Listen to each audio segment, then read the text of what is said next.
The New Jersey Devils are a legitimate contender in the NHL this season. Let me tell you why.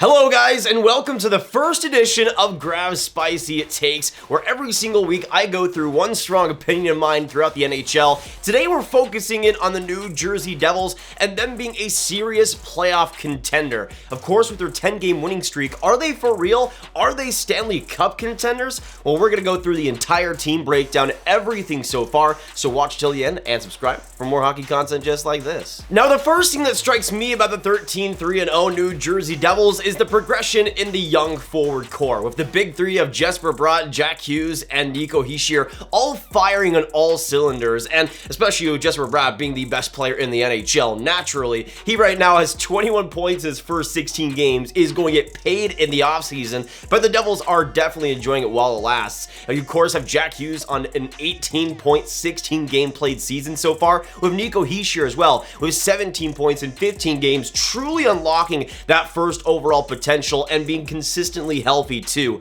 That has been the difference, and that is the big reason why the Devils offense has been totally rejuvenated. They have combined for 6-game winning goals too, have been a huge part of this 10-game winning streak, and all three are going to be beasts throughout the rest of this year. But then you also got depth that is doing great things for them. They got Tomas Tatar with 11 points this season, Miles Wood with 9, Mercer, who's been playing well, only has 8 points, could definitely have a lot more, but you got Michael McLeod with 7, Nathan Bastian with 7 points, Sharanagovich with 6 points, Fabian Zetterlund coming in his first season with 6 points, and this is all happening. This entire 10-game winning streak is happening without Andre Palat, one of their big offseason acquisitions and looked at as a major part of that top 6. That offense is firing without one of their best players. But another sign of improvement comes with the defense, with Dougie Hamilton being fully healthy. He has 14 points in 16 games and is looking better than ever. You got John Marino, who's looking like one of the best offseason acquisitions. So far has 8 points, but has been easily their best defenseman defensively and has been so smart in his own zone. That's really allowed New Jersey to have the creativity and the offensive flair that they do. On top of players like Jonas Siegenthaler, one of the most underrated defensive defensemen in the entire league, and you got players like Ryan Graves as well stepping it up.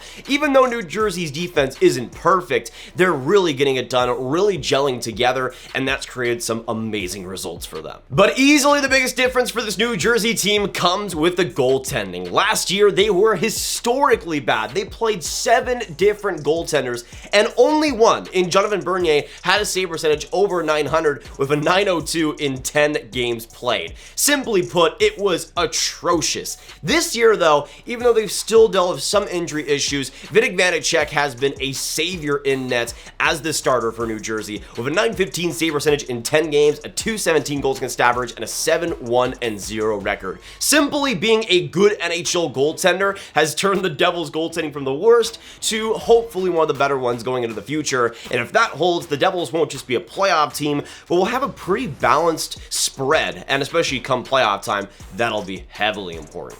And there might be some questions over their sustainability, but as long as that goaltending holds, I think they'll be just fine. You look at this JFresh chart, looking at expected goals and expected goals against, and you look at the entire team right now, you want to be in the top right where you have two-way dominance both in expected goals and expected goals against, and the entire team, besides, I guess, arguably Miles Wood, is in that top right. And you see all the other NHL players included. It's a big graph. There's a ton of players in the spectrum, but almost the entire New Jersey team is on that top right. And if that continues, the Devils will likely have one of the best records in the NHL. Simply put, they are playing like the best team in the NHL and deserve this 10-game winning streak and this 13-3-0 record. Now, if we're talking about playoffs and how the Devils might do, I think the thing that holds them back the most for me is the experience. If you include Andre Palat, they only have 4 players over 30 years old, which in some ways has benefited them this year, being so fast, being so skilled, being so young. But but at the same time, you do still need experience up and down the lineup,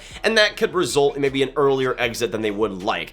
But there is a case to be made that this Devils team could be like the Rangers last year, where they finally get this well-rounded group with some great young talent and really soar to over expectations. I'm not sure if the New Jersey Devils are going to be an Eastern Conference final team per se, but I think they'll be in a great position and are among one of the best young cores in the league. If they don't get major success this year, they'll have major success in the future, because this team is not just scary now, but is going to be scary as well. But that'll be it for this week's Grav Spicy Takes. If you guys did enjoy, hit that like button, hit that subscribe button, hit that notification bell. Let us know what you guys think about this New Jersey Devils team. Are they for real for you? Do you still have reservations? How far do you guys think they could go this season? Let us know down below. And of course, share the video with all the hockey fans you guys know online. And I'll see you in next week's episode. Have a good one, and goodbye.